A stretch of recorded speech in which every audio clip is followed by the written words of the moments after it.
And the third act of the film is half the action-packed finale that I was expecting, but also half an unusually trippy Inception type sequence. The latest installment in the Marvel Cinematic Universe sees an unlikely ensemble of characters from the gray area of the franchise teaming up for survival. Here is my review of Marvel Studios' Thunderbolts. I'll admit right away that I was expecting for this film to really be nothing more than the MCU's version of The Suicide Squad, which isn't necessarily a bad thing as I did very much enjoy most of that film. However, Thunderbolts is much more than I was expecting it to be. The movie takes advantage of the weird powers and skills that our characters have and gives us some great action. There's a scene in the first act of the film where Yelena Belova, John Walker, Ghost, and MCU Taskmaster are all sent to kill each other, and we get to see them fight it all out. The second act gives us a cool little motorcycle scene with Bucky Barnes where he has to wrangle all of these characters together.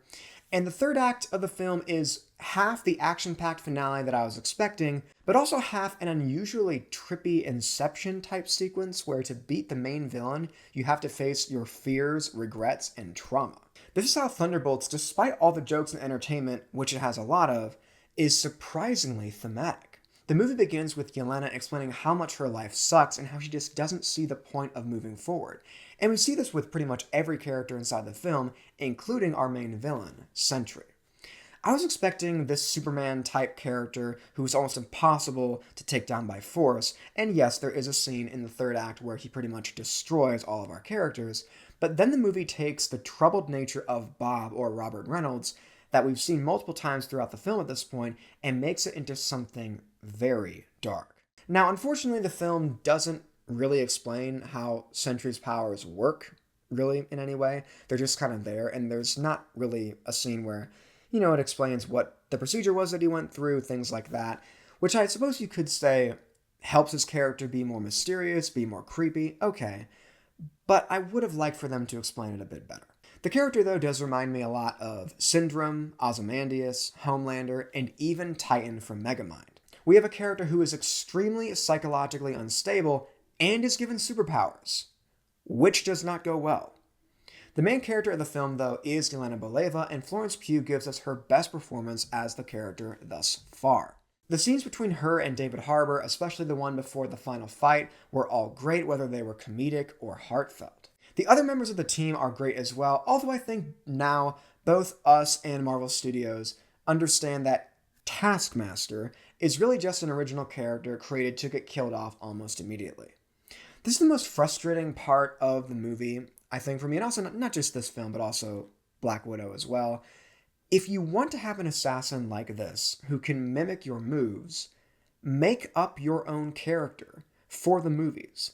There is nothing wrong with making up your own character for these films. Don't take a known character from the comics, reduce them to just the name and one of their powers, to have them killed off almost immediately. Why does this sound familiar?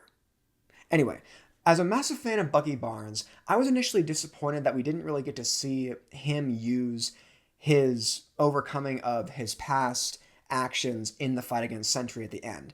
But then I was reminded of how the Void attacks the choices that you made yourself, not anything you did while you were brainwashed. Sebastian Stan in this film is rugged and acting as an unofficial government agent, even at the end as a member of the New Avengers. It was interesting to see Bucky as an almost team leader having to deal with a significantly rougher group than his best friend did, especially when this woman becomes your new boss. I am happy that we got to see more of Valentina de Fontaine, as up until this point her appearances seemed pretty brief.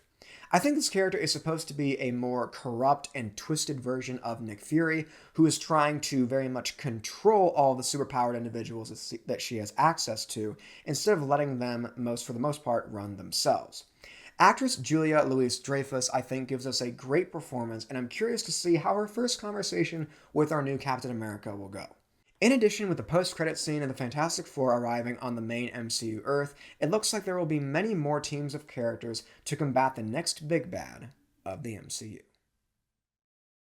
Thunderbolts is about half the film I was expecting, but also half the film I was not, perhaps in the best possible way.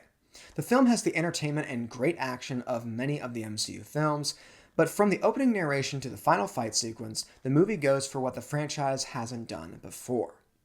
The movie is not only very thematic, but it continues to push forward to the upcoming MCU projects, putting some much-needed momentum into a franchise that has mostly felt stuck. Thunderbolts gets a 7.9 out of 10. Hello everyone, and welcome back to Movies with Michael. I hope you enjoyed this movie review, and you can show it by leaving a like on this video and comment down below what you thought about this movie. Did you love it, did you hate it, or was it right there in between? You can tell me all that down below in the comments section.